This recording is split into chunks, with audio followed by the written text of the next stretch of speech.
Oh, before. And here we go, after.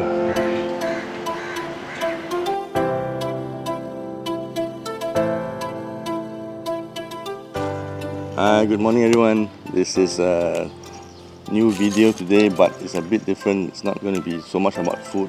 Yes, we are going out for makan, but I'm trying to review my new piece of equipment I just got, which is my the camera I'm recording on right now is the Sony ZV-E10. It's with the kit lens, the 16 to 50 mm kit lens. And also the kids are on school holidays at the moment. So come on, let's go and try it out and see. Well, I want to see what I'll tell you my first impressions about this new camera.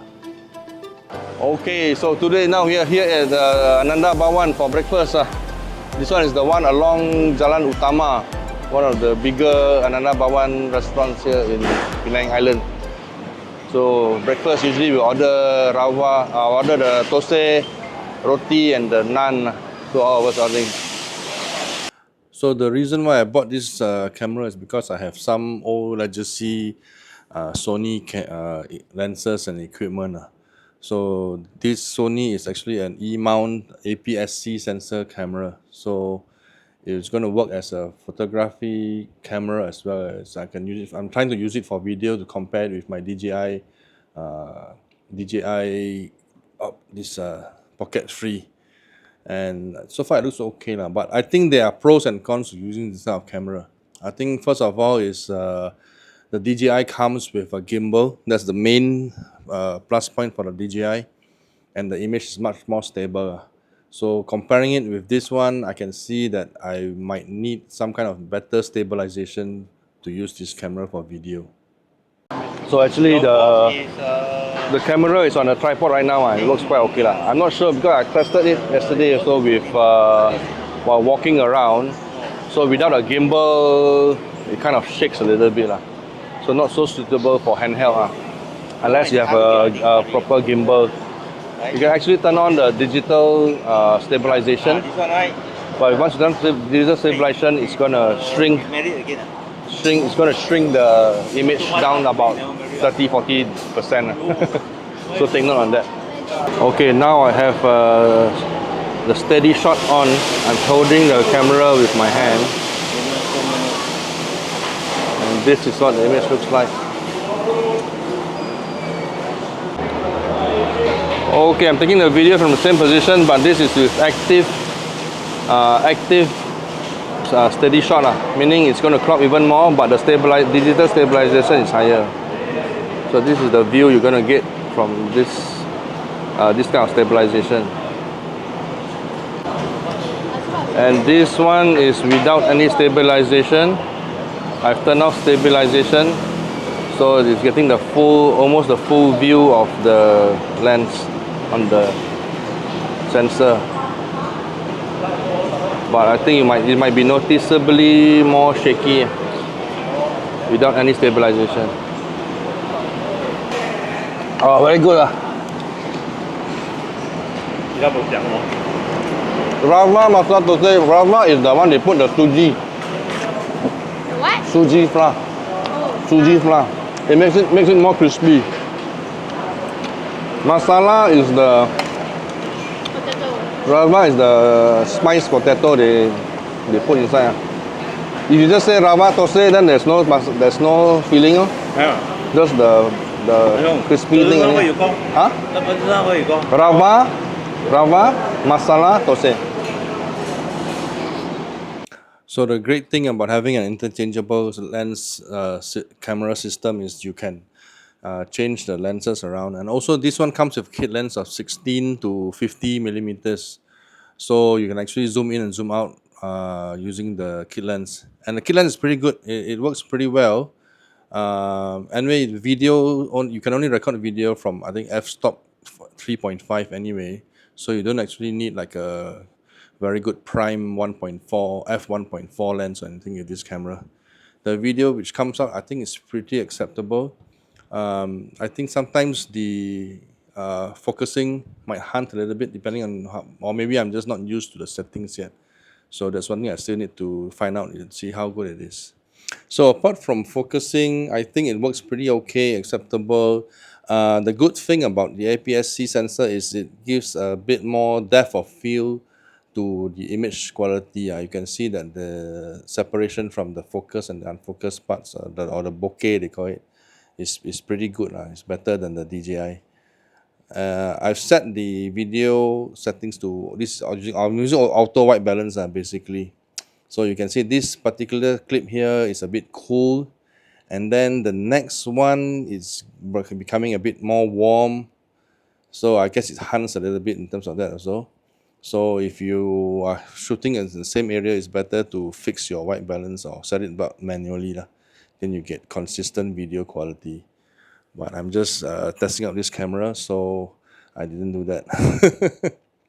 The other good thing about this camera is it comes with a microphone jack.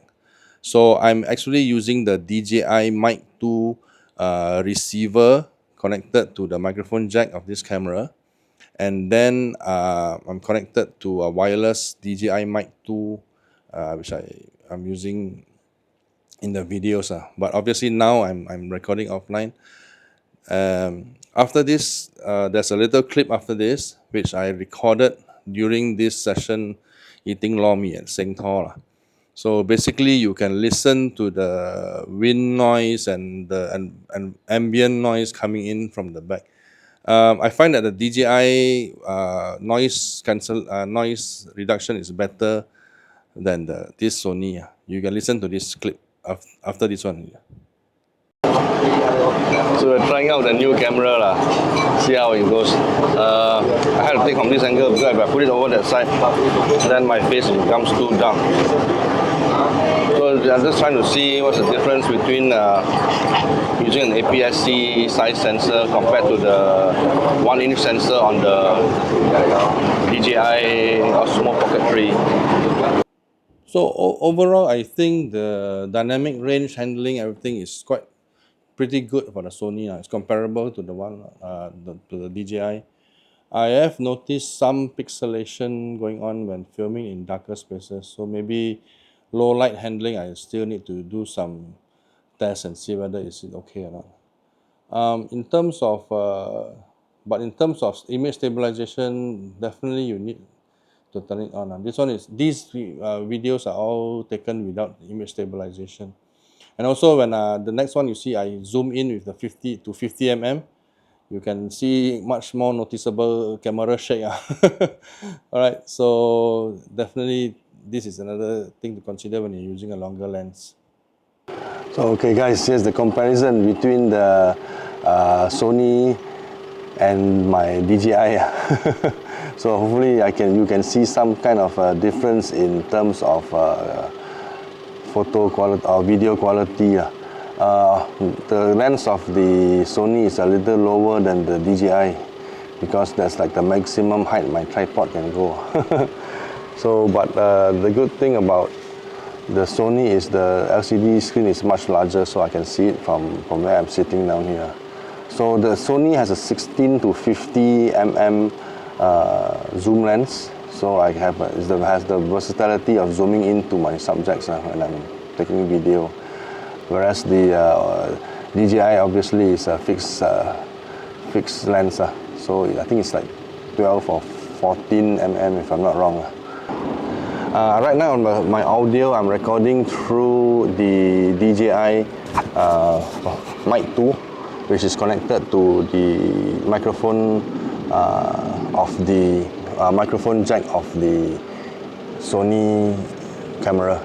So, and through the microphone jack is connected to the receiver, and then it's wirelessly connected to the microphone on my body.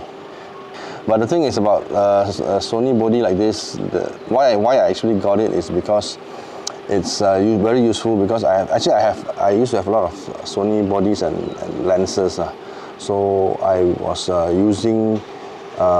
started with the A mount system from Minolta, and then over to Sony, and then now I have a couple of E mount cameras. This is my second E mount camera. So, and I also have the adapter to use A mount lenses on this camera. So I have a lot of nice lenses to use, so it will be a waste and also this camera is more suitable for photography as well instead of just video. But Sony markets it as a vlogging camera. But for me, if I really want to do only vlogging, I think I will still go with the Pocket 3. That's my opinion. Alright, time for a haircut. Let's go. We're here at Saleh Barber. So guys, this is just my first impression of the Sony ZV-E10. I think it's a pretty good camera in terms of provide a balance between photography and also taking videos and vlogging. So if you're going traveling and you need to take still photographs and everything, I definitely cannot do it with my my DJI, right? So this is a very good equipment to bring along. So guys, I hope you enjoyed this vlog and my review. Let me know if you want me to do more of this kind of content apart from just eating all the time. I also cannot eat so much nowadays. Thanks a lot for watching, guys. I'll see you again in the next one. Take care. See you. Bye bye.